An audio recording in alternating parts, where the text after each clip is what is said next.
Hello, I'm the Angry Spork. A couple of years ago, I reviewed Detective Comics at the start of DC's Rebirth initiative, the alleged apology for the New 52. You're likely aware of my thoughts about that title's writer at the time, but another scribe generated divided views on the other flagship Bat book. That would be Tom King, with some readers really not caring for his Batman run. The only work by the guy I've previously read is The Omega Men, which was recommended to me by my brother, who hasn't done the week-to-week purchases in a long time. I thought it was alright, but will that be true when he takes on one of my all-time favorite heroes, when the publisher had spent so many years disappointing me like that was their primary goal? Suggested by one of the 2 or 3 people who still actually watch this show, I'm taking issue with Tom King's run on Batman, starting with number 1 and the story I Am Gotham. Let's see if these comics make us want to turn the page or turn our heads.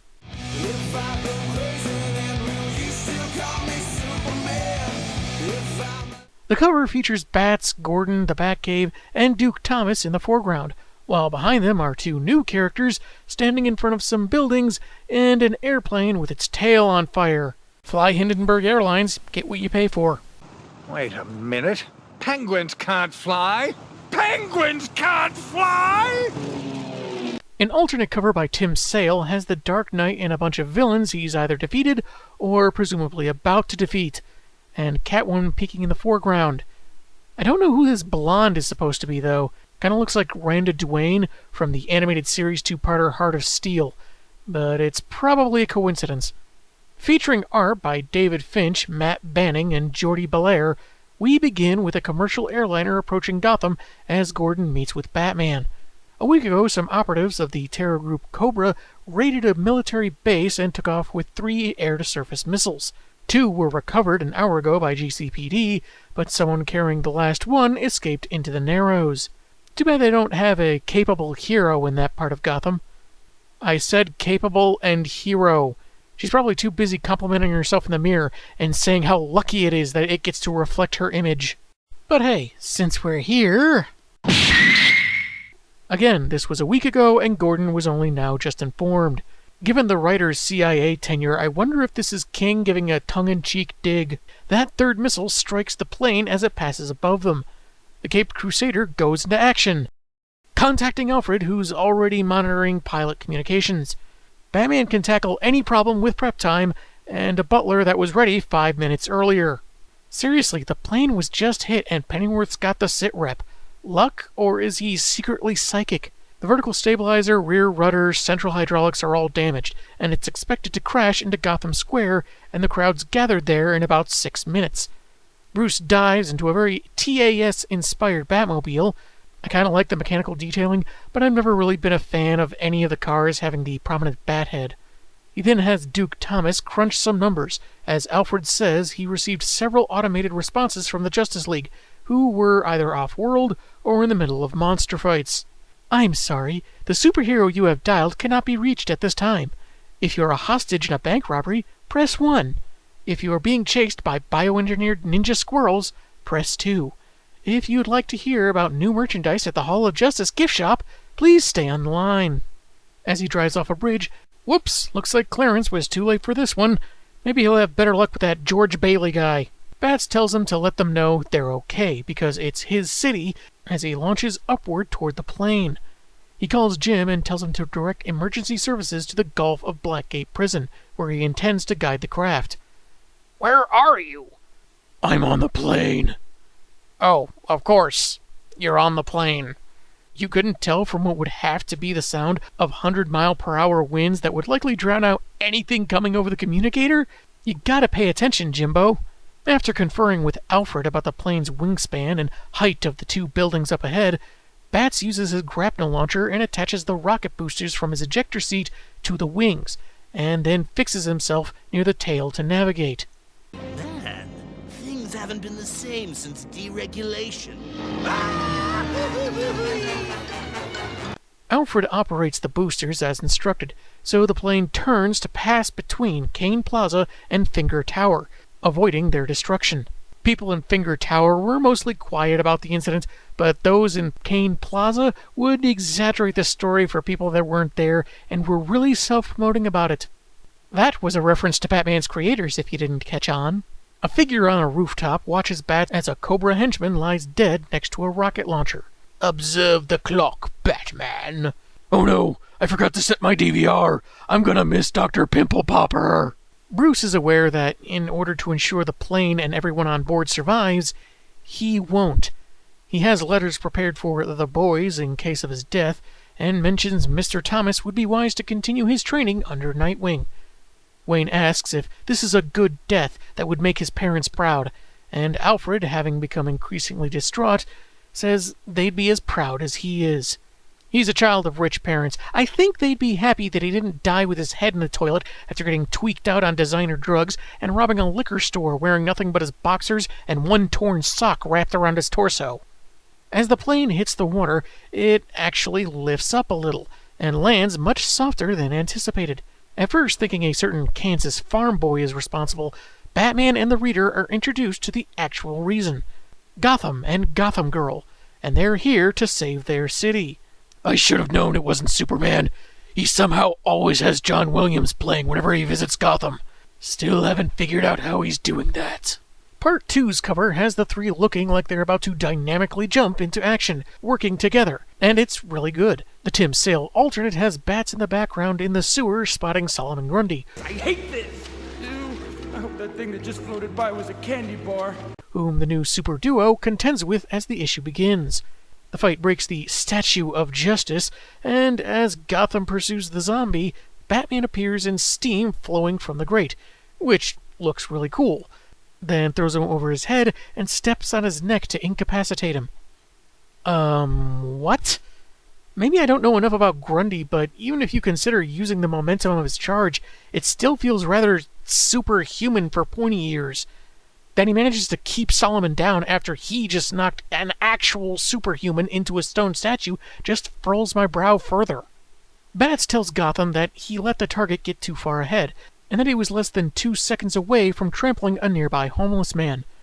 He tells the caped newbie that he's been doing good, but should do better. With total reverence to the Dark Knight's experience, Gotham clarifies he and his partner aren't here to take over, welcoming Batman's advice on how to do things right.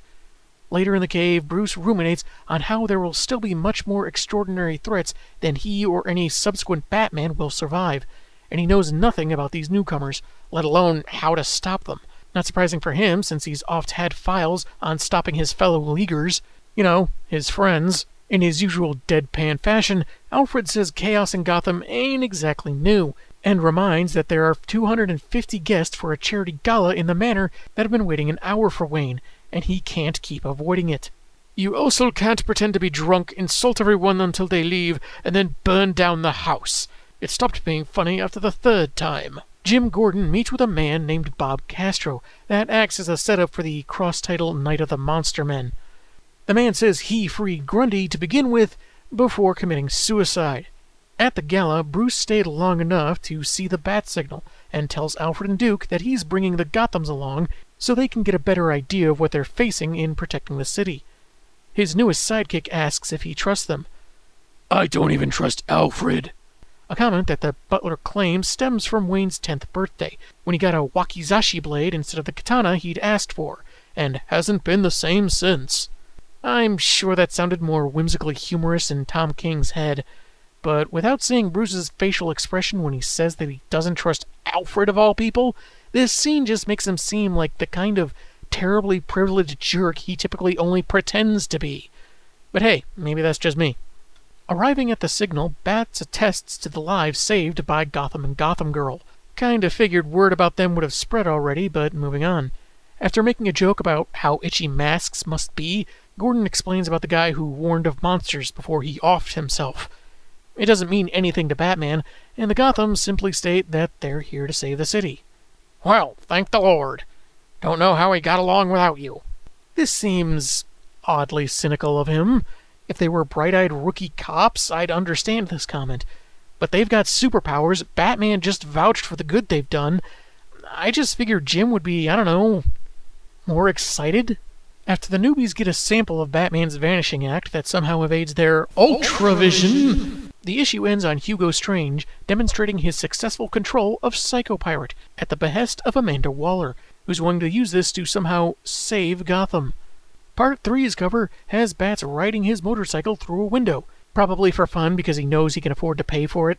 Tim Sale's alternate looks really cool, with Bats appearing like a ghostly figure across the city, though this design for his emblem isn't my favorite, but no biggie.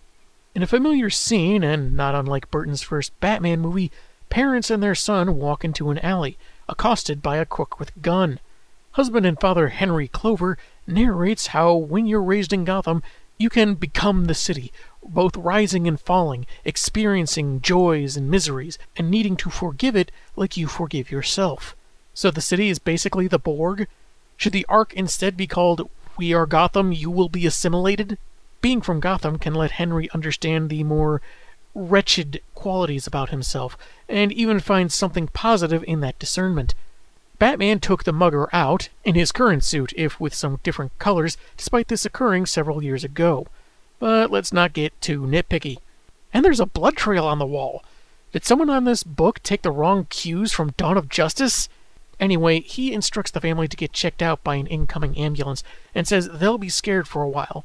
But that's okay, everyone gets scared, and it's an opportunity for everyone to fight that fear and be brave. Batman, vigilante justice, with a side of pop psychology anecdotes. Also, I guess Bats does have super strength, seeing as how he's taking this very large-bellied, muscle-armed dude away with one arm. Maybe the blood loss lightened the load. The young lad, Hank, became fixated on Batman, specifically how he helped people. Their daughter Claire wasn't with them, but she looked up to her brother and would share in his interests. As they grew, they'd donate time to hospitals and shelters, convince their dad to give away the wealth he'd accrued, and train their minds and bodies. Last year, they took their volunteerism overseas to some rough places, and at one point asked their parents for a large sum of money without saying what it was for. They still hadn't figured out exchange rates, and gave one lucky bellhop a very big tip. They returned just fine a month back, and it was around that time the Gothams first appeared. In the present day, Henry has been explaining this to an agent claiming to be from the Bureau, presumably FBI, thinking their payment may have been fraud. His wife Mary insists it has to be more than that. If the Fed's suspicions are true and their kids are superheroes, well, worse things have happened.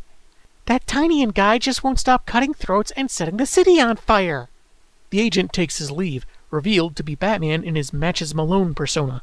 Given that he's usually used that identity to pass as a street-level crook, this feels like it would only complicate things, but whatever. Alfred tells him a bridge is about to collapse because of a suicide bomber. How original. Sorry they couldn't be more creative for you when they were putting lives in danger. Maybe the next threat will be Clock King using flying grandfather clock drones. What the heck, Pennyworth?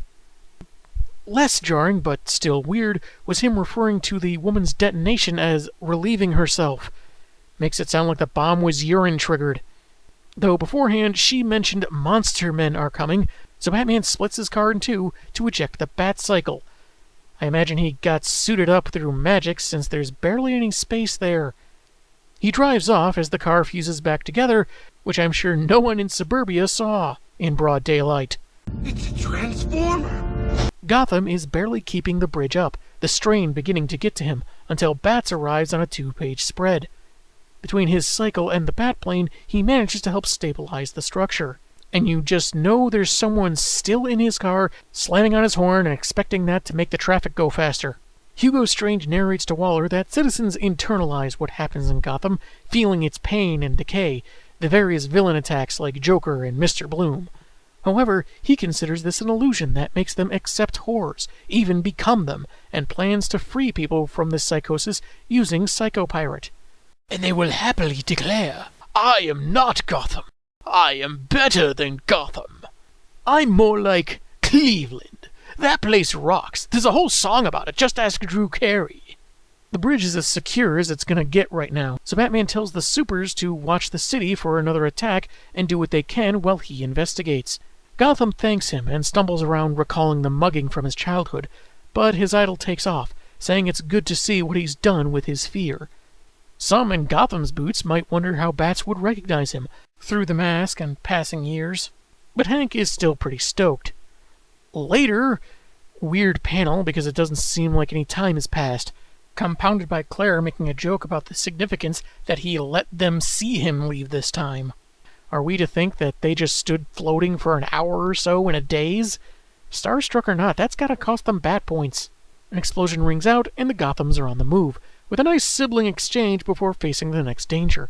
That's where their revelry is cut short, entering a building with several men in military gear firing wildly, even at their own comrades, while Hugo Strange introduces himself and Psycho-Pirate, master of emotions, including those of the heroes.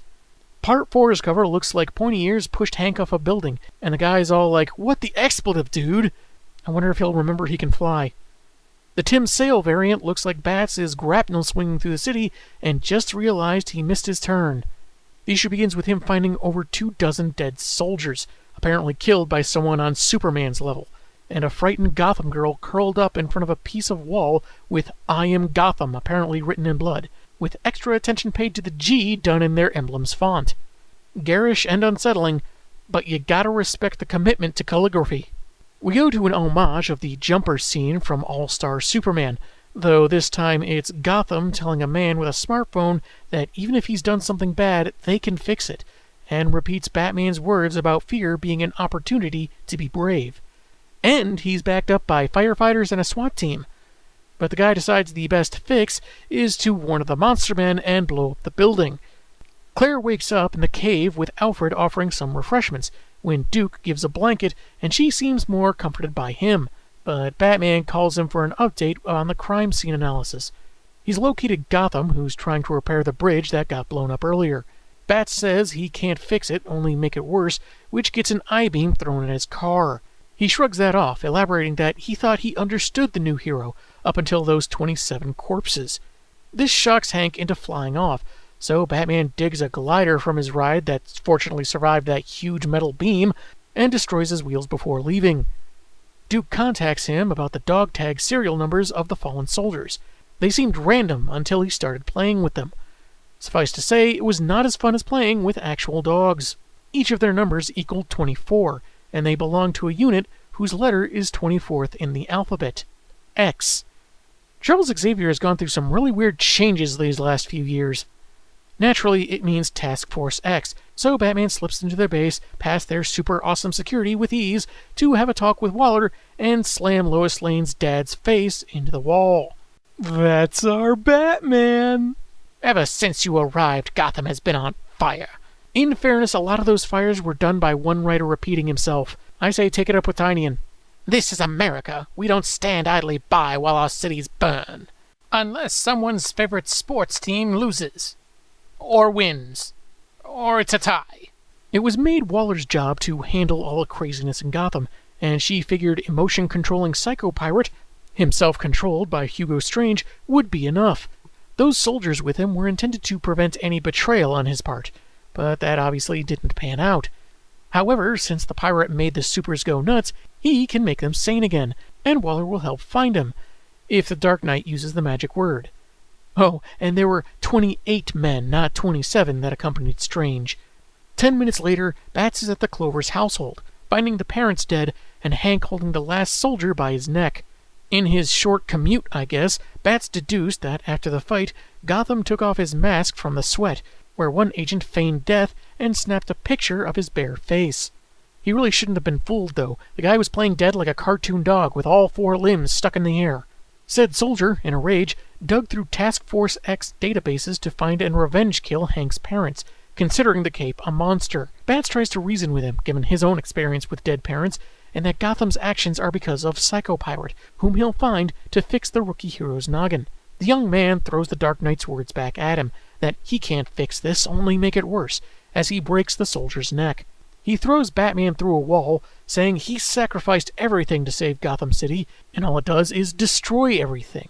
That monster men are always coming. He can't fix it, but maybe making things worse is better. Hank flies away, saying he'll wipe out the whole city so it doesn't hurt anyone else. Part 5's cover has what appears to be a disagreement between the two over whether or not a hot dog counts as a sandwich.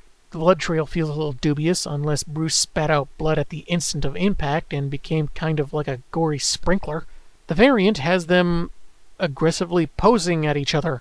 They're breakdance fighting. Hank decides to start his rampage in Gotham Square, and somehow Bats knows this, since he relays it to Alfred so we can carry on the tradition of the butler wearing the Batsuit, all while he has an imaginary conversation with Thomas about being honored to be entrusted with taking care of young Bruce, but the need probably won't arise because the doctor won't do something absurd like walk down a dark alley with Martha's best pearls and get themselves killed. Thomas's soul then appears to fire Alfred for that remark. It sure does pay to make connections in heaven. I could question him calling it Crime Alley when it was more commonly known as Park Row before the Wayne murders, but again, imaginary conversation, so whatever. He drives a Batmobile past the fleeing crowd and hits Gotham like he's still adapting to the controls in the Arkham City game, then steps out, declaring he's Batman. And it is legitimately funny. Yes, I admit it. I am Batman. Hank obviously isn't buying it, but it manages to be enough stalling for the real caped crusading deal to arrive wanting to talk, with his icebreaker being a flying kick and detonating the car. Later, he'd find out that his insurance only covers one intentional vehicle detonation. Even Duke hangs a lampshade on how he's lost 3 rides in this story already, as he and scared but ambulatory Claire watch the fight from the cave. Bats understands that Hank is hurt, but that doesn't give him the right to hurt his city. So, to show he means business, he crashes a bat plane into him. In frustration, Claire throws an enshrined Robin costume at the monitors, still scared and holding Duke as she worries that after all this time, her brother will leave her and she'll be alone. Back at the fight, Bats finally decided to have Alfred call the Justice League, including Wonder Woman, Superman, Cyborg, Flash, Green Lantern Simon Baz and Jessica Cruz, and Aquaman. Because he's super prepared, Pointy Ears is hoping that Hank is like Bruce Willis's character in Unbreakable, and water is his kryptonite. Failing that, fish puns. Soups would appreciate surrender, but instead, Gotham starts taking the team out with little effort. Bats realizes he doesn't have a fixed state of power. It changes and adjusts to what he's doing, giving the necessary minimum. Also, a bit of a flub that Bruce refers to the team as the JLA, which they haven't gone by since before the 2011 reboot. He needs Mr. Thomas to get information from Gotham Girl about their abilities. Duke tells her that he's scared too, now that the fate of the city is on him, and she isn't alone. This gets her to reveal that they bought their powers, with a catch. They'd expend their lifespans using them. They figured after spending 2 years saving Gotham, they would die. But they can choose. Be ordinary for decades, like Superman for a few years, or godlike for hours. So their powers operate on the same principle as dimmer switches. Very interesting. She doesn't see a way for a man in a mask to win, since Hank won't stop until he's completed the task at hand. Bats then clarifies to his former ally that the city is just brick and concrete. It didn't do anything to hurt him. Rather, it was because the Dark Knight couldn't contain the chaos, so tells Gotham to kill him because he is Gotham. I'm me? Hey, don't jerk me around, fella. Duke recites Bruce's line about everyone being scared, meaning everyone can be brave. Like that's a thing he's said before this story. But Claire apparently thought her brother coined the philosophy and flies out of the cave. She stops Hank, who agreed with Bats and was about to end him, and the super siblings fight it out in the air. But it's not a long conflict, as they soon crash to the ground, Claire saying she tried to get him to stop, but her brother still died from expending his powers. This is alongside her narration, I guess from a future where she married Duke and they visit Gotham Square on the anniversary of her brother's death. Oh, and she killed Batman. That makes it sound like this story is retconning something that happens in another story that hasn't even come out yet. DC has gone mad! Mad, I tells ya! Laugh with me, Jocko. Laugh with me. Maybe that's why on the final chapter's cover, Bruce menacingly looms over Claire. Don't worry though, she gets him back on the alternate cover, flying him over the city by the Cape. And she gets a new hat. She still embodies all the awful stereotypes she did before. But she's got a new hat. We start on Monday with the heroine buzzing off her hair and talking to her brother like he's still around to hear the best joke. Why don't you ever see Batman hiding in trees? Because he's so good at it. Bruce actually started that joke to fool people. He doesn't hide in trees because he was traumatized by the Wizard of Oz as a kid, and he still worries they'll come to life and start chucking apples at him. And with Poison Ivy around, that's a distinct possibility. The next day, she stops a man going by Colonel Blimp who used a blimp, to re-steal a submarine for ransom. She's still talking to Hank when she hands the guy over to the police. She did wear his hat for a bit, but leaves it behind. So she's not totally crazy. She realized it clashed with the rest of her suit. Batman is watching, but not making any moves as we go to Wednesday and Duke reminding us of the previous events, how they have to save Claire, and Bats replies that he knows. Batman, Joker's on the loose. Batman, there's another gang war breaking out. Batman, an altruistic woman has lost her marbles and is slowly killing herself the more she uses her superpowers. I deserve a little me time, Mr. Thomas. Thursday, she takes in the beauty of the city at night on a 2-page spread. Then Friday encounters Carl, who went off his med, called himself Captain Stingery, dressed his brothers in makeshift Batman costumes, and decided to make them walk the plank. Brothers, am I right?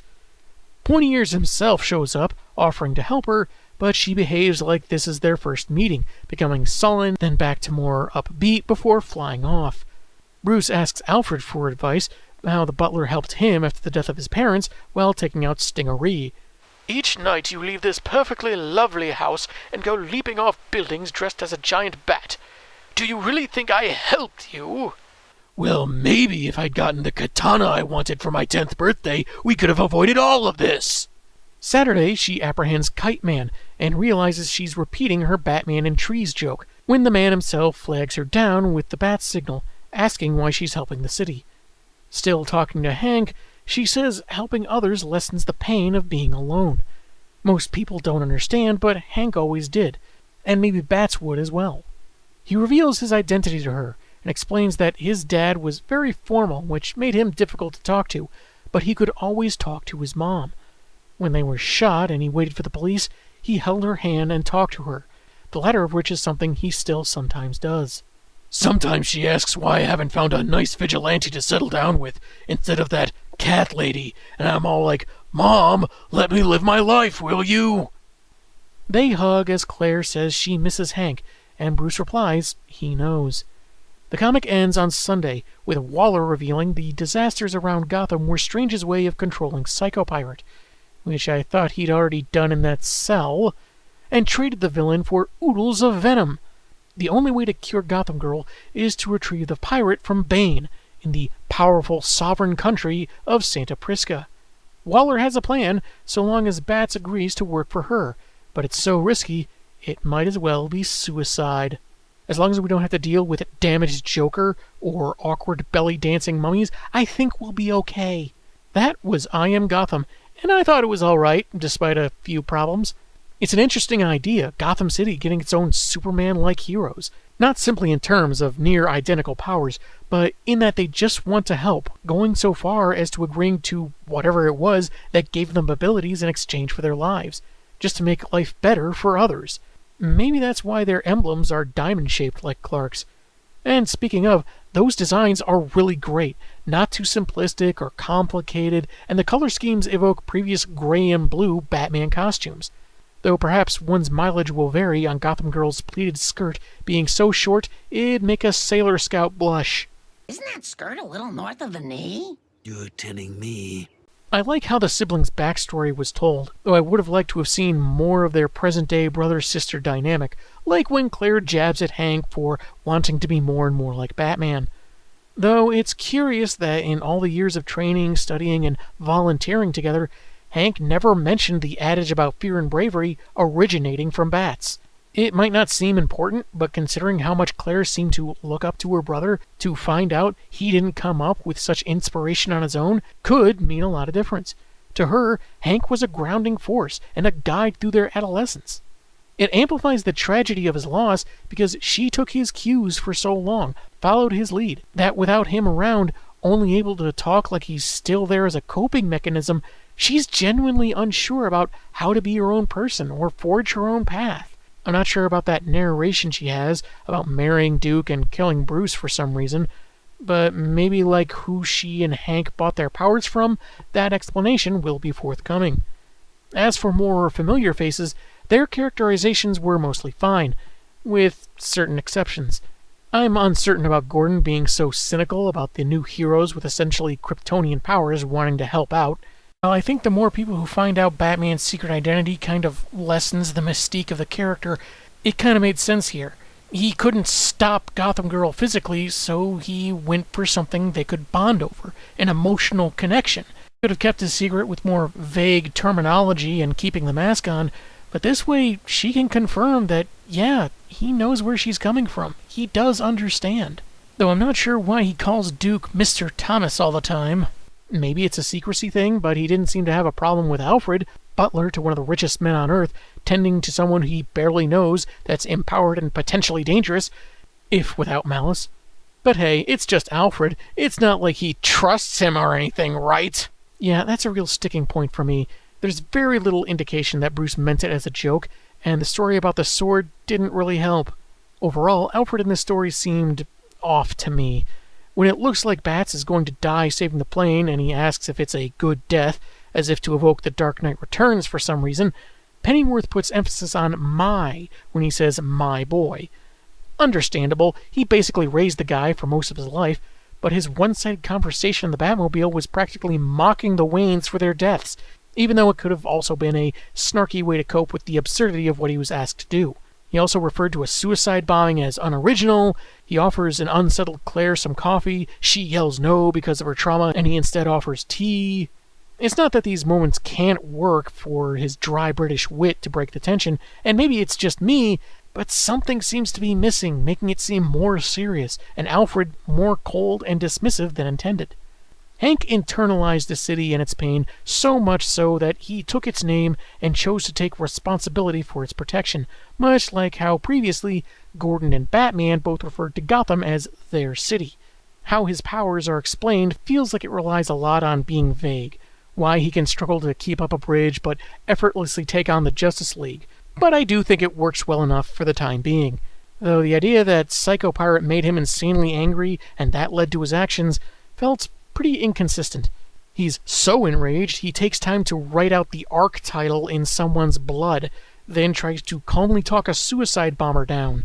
He tries to fix a bridge and, yeah, busts his idol's car when his temper flares, but then waits for Batman to exposit his deductions before killing the guy that murdered his parents. He doesn't seem out of control telling people in Gotham Square to run after he'd already decided the best option was to destroy the city to make things better. I'm supposed to be opening the wound so that it can heal. That is ridiculous. If a wound is closed, it's already healing. That's right, Hank. You listen to Hank. Wait a minute. One could argue that deep down he didn't want to hurt innocents, so held back. Hence why he didn't annihilate Alfred or do anything to the Justice League they couldn't recover from. Maybe he only wanted to demolish buildings and stuff. Perhaps there's more ambiguity about his powers that played a factor. Not that I wanted a one-man reenactment of Man of Steel, but he seemed pretty determined for destruction and didn't follow up on it if he was so unstoppable and furious. However, it's possible he planned on expending all his power, thus his life, destroying Gotham City, which fits with the connection to it that his father narrated about. As for the catalyst for all this, I don't know how Hugo setting up terrorist attacks was going to control Psycho Pirate, since he seemed to have already done that with pictures of expressions. Waller seems off her purported game if she didn't bother putting microbombs in either of their necks, and I'm not sure why Batman really needs her to infiltrate Santa Prisca and get Pirate back. It doesn't seem like anything he hasn't done before, with or without support from his own allies. While I Am Gotham had its flaws and head-scratchers, I don't think it's so bad. It has great art, and has more genuine emotion than some other stories I could mention. But we'll see how well this is maintained next week, when we skip Night on the Monster Men, again, and into King's next arc. I'm the Angry Spork, and man, have I got issues.